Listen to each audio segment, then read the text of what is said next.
செந்தமிழ் நாடென்னும் போதினிலே இன்பத்தேன் வந்து பாயுது காதினிலே, எங்கள் தந்தையின் நாடு எனும் பேச்சினிலே சக்தி பிறக்குது மூச்சினிலே என்றார். பார்த்தீர்களா? பார்த்தேன்.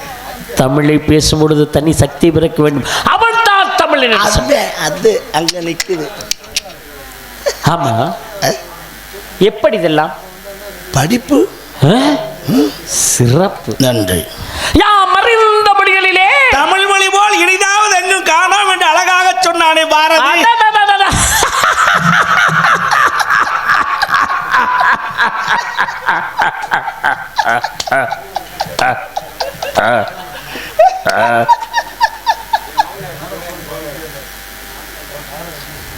எத்தனை மொழிகள் இருக்கட்டும் ஐயா, இருக்கட்டும் இருக்கட்டும். தமிழ் மொழி போடு இனிதான் இருந்தால்